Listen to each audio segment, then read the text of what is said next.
The Incredibles is one of Pixar's best movies, and luckily a third film in the franchise has already been announced. But did you know it will probably have a very different vibe compared to the two previous movies? After all, both The Incredibles and the 2018 sequel were directed by Brad Bird, who is also the creator of the saga.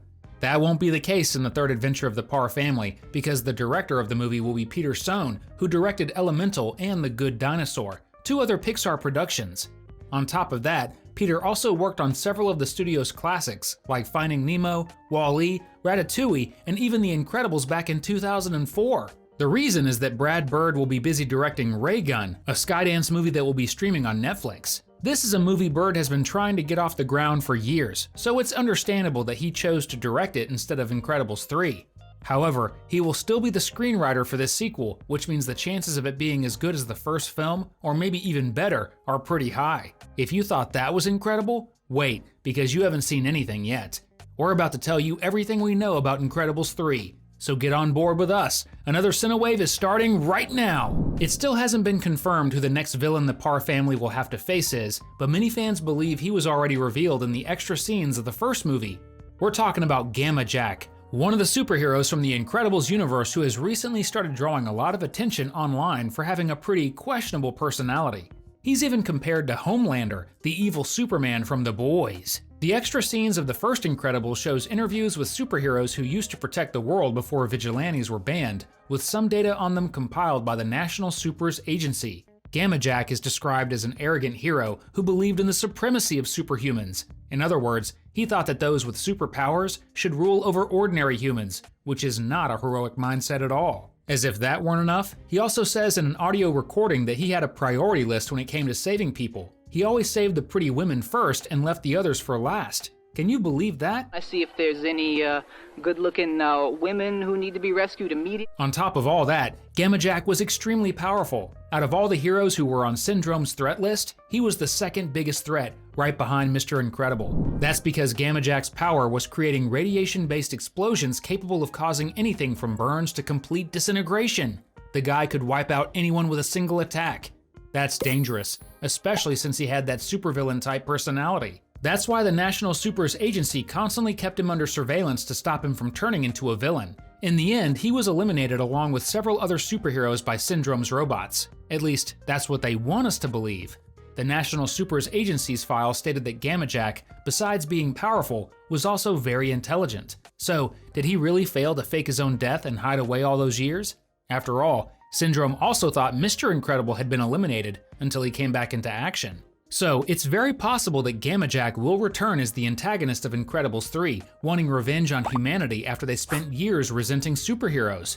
Even if that wasn't Brad Bird's original plan, he could still change the movie's script, which probably hasn't even been finalized yet, now that the internet has discovered Gammajack. This wouldn't be the first time something like that happened, since Brad Bird himself said that Syndrome, the villain of the first movie, and Screenslaver, the villain of the second, were created pretty late, after many different versions of the scripts for those films had already been written. Another thing that many fans, like a lot of them, believe will happen in this movie is a time jump. Many already thought it would happen in the second movie, especially since it took 14 years to come out, and the kids who saw the first one in 2004 had already grown into adults. But that didn't happen, and the story picked up exactly where the first movie had ended.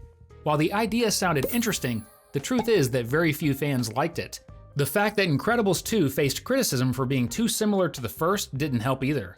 So it makes sense to think that the new production will finally give fans what they want, following a path similar to Inside Out, where the characters grow older as the movies go on. In this case, we could see Violet heading off to college, Ash becoming a teenager, and Jack being a child around 5 years old. If you also support this idea, drop a comment below with #Incredible. If a time jump really happens, it only makes sense to think that Mr. Incredible and Elastigirl's kids will take center stage in this new adventure. After all, we'll need more scenes with them to see how the three of them are doing in this new phase of their lives and what their new family dynamic will look like. For example, will Dash still be a little disobedient, or will he turn out more responsible? And what will Jack's personality be like now that he's no longer a little baby? Incredibles 3 definitely needs to answer these questions. Even if this movie doesn't take place years after the second part of the saga, it's still very likely that the main focus will be the kids, or at least one of them, because doing so would follow a formula the other movies have already planted.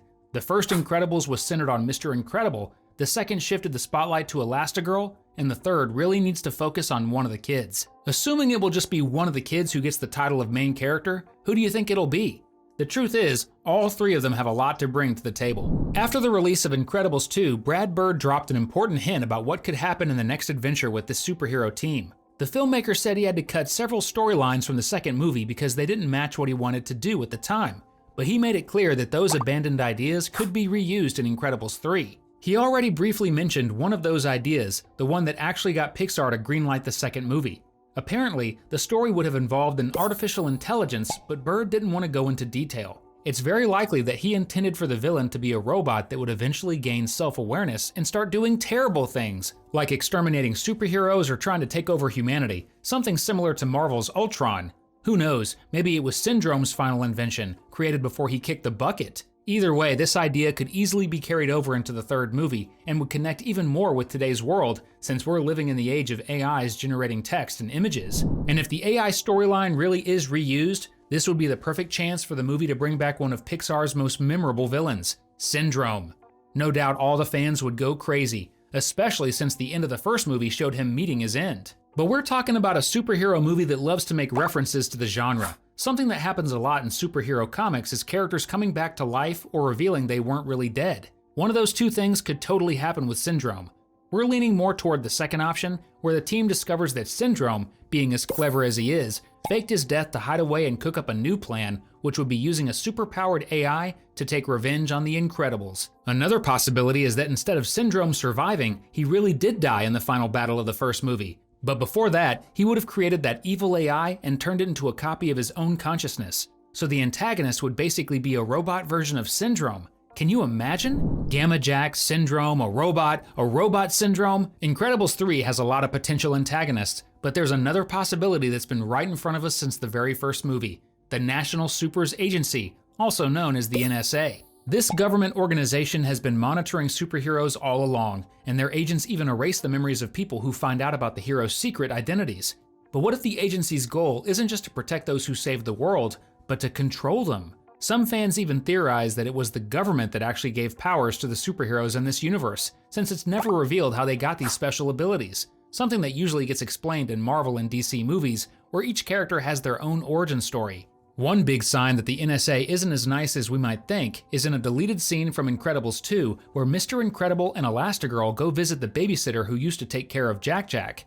She had her memory wiped by the agency's agents after she discovered the baby's powers, but it didn't stop there. The scene would have shown that she started acting robotic after the brainwashing, as if the process had left her mind with severe side effects. That's extremely dark, and maybe that's why the scene was cut from the movie, or could it be because Bird wanted to save it for the Incredibles 3, where the Parr family would expose the NSA and take them on? So how about dropping your opinion in the comments and taking the chance to subscribe to the channel? We're always posting videos about your favorite cartoons. Wow! With the movie taking this path of making the NSA the villain, it makes total sense to think that Jack will be the character getting the most spotlight, since he could easily become the NSA's target. They've been cataloging superhumans for years and most likely studying their abilities. Now, just imagine a child who has countless powers and can pretty much do anything. That could definitely be a reason for the NSA to try to kidnap the little boy in order to study his abilities, and maybe even replicate them to create another superhuman just as powerful. In fact, you can totally picture the organization pulling that off. The problem is, this artificial superhuman with Jack's powers would probably lose control and end up becoming the movie's biggest threat. Believe it or not, that robot idea wasn't the only one that got scrapped from Incredibles 2. Another storyline Brad Bird cut from the movie actually involved the world of show business, shows, TV programs, theater, and so on.